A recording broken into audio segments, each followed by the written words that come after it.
All right, next section here we got some properties that we need to fill in here. So kind of new properties: reflexive, transitive, and symmetric property. Reflexive is just saying something is equal to itself. So you could say the measure of angle B is equal to the measure of angle B.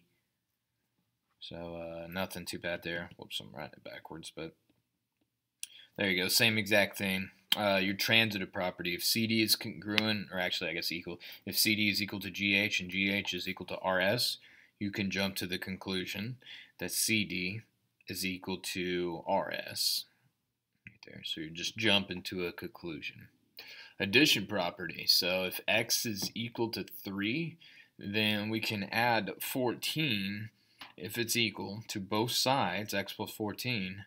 And then this other side would be 3 plus 14. That would get you 17 right there. And that's your addition property right there. You're just figuring out what you're adding to both sides.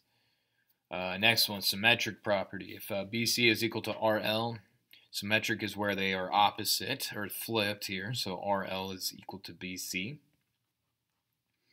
So that's that. What do we have here? Substitution property. So if A is equal to B and A is 45, then B is also equal to 45 degrees. And then last one here, division property. 3 times the measure of A is equal to 45. So if you were to divide both sides, you could divide both sides by 3 and get that A would be, what's that, 15 degrees. And that's a couple of those there. Okay, next on your test, you'll have 1 or 2 of these problems here where you need to algebraically prove why x is 7 here. So this is basically putting all your steps. Remember, your very first thing should be given. So we'll write that, as a given thing. That's what was given up here.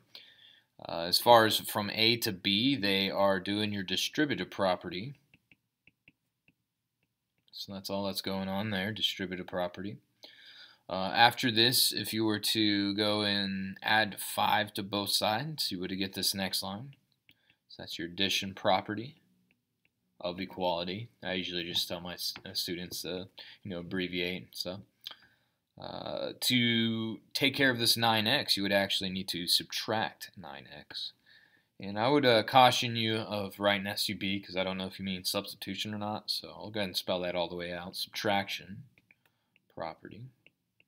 And then sometimes you would need to, multiply or divide here at the end, but you get 1x, which, you're good to go there on that. So that is that proof. So let's roll through a few other of the algebraic proofs. Let's see. Okay, so from A to B, the very first thing should be given, but then from A to B, we would need to, let's see, what did they cancel? They canceled out the 2x, I guess. So that's the addition property. Okay, from B to C, looks like you're canceling out your 5, so that's also addition property. And then your final step, to get rid of the 10 out in front, you're going to divide. That'll be your division property. And that'll be it there on your algebra proofs. Okay, so next we got some of the geometry proofs here. So number 27, this one's not incredibly hard. Let me give you a hint here too. On a lot of these geometry proofs that you're going to see here in Unit 2, at some point, usually you're going to either use substitution or transitive property. So let me say this here. Most geometry proofs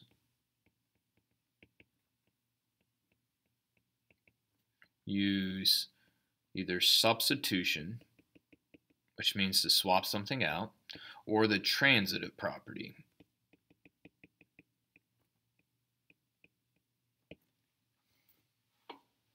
Okay, so we'll see that, happen in a couple of the proofs that we look at here in just a moment. So this first one here, we're given that AB is congruent to BC, then that was already marked.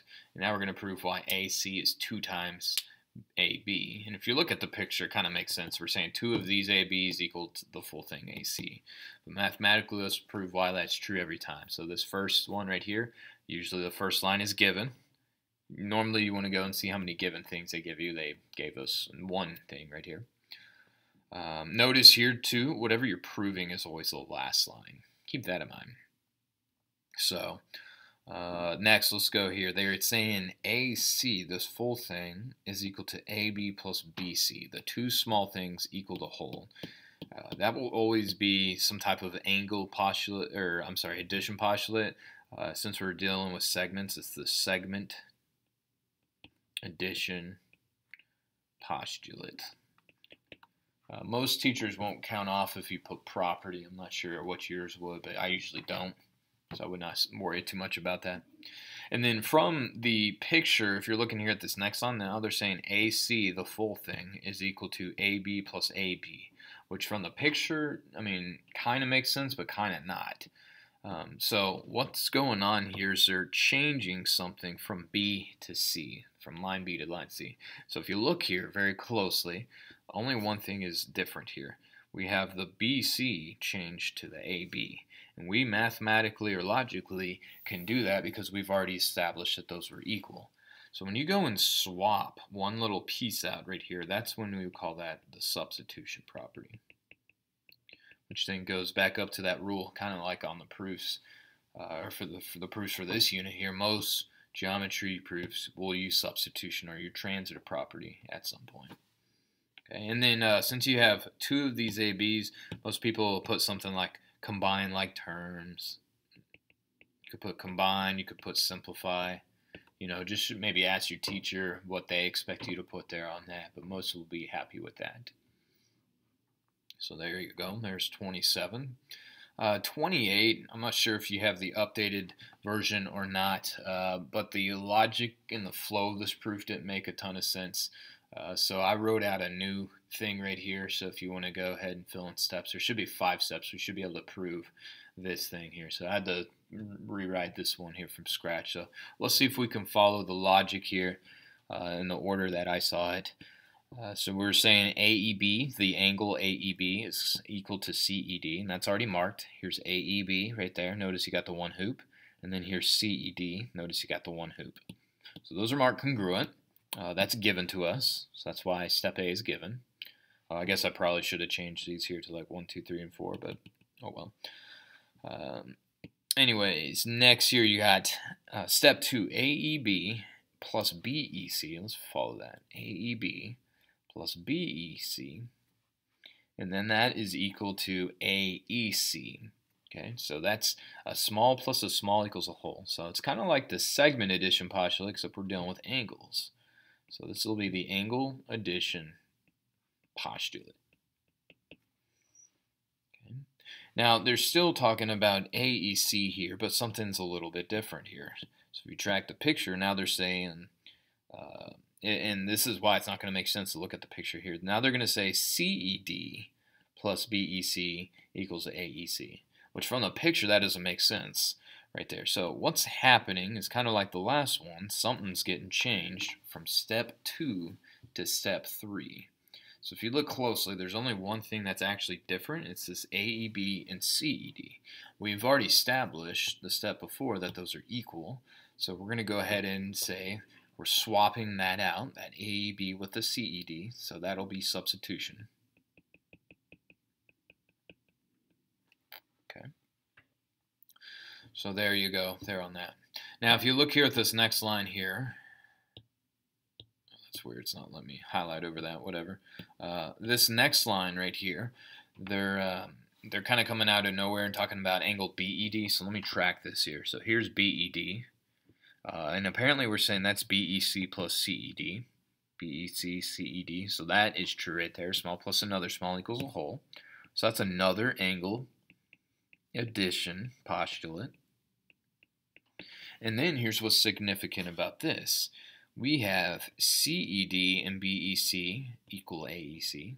And then we have, actually I wrote it in the wrong order or a different order, but that's still the same two angles, CED and BEC right there in a different order. That's equal to BED. So now what we can do is set these equal to each other since everything's, all equal, I guess. So that's going to be your transitive property. Transitive kind of looks like substitution, but transitive is more when a bunch of different things are equal to one another. And that'll be your logic there on that proof right there.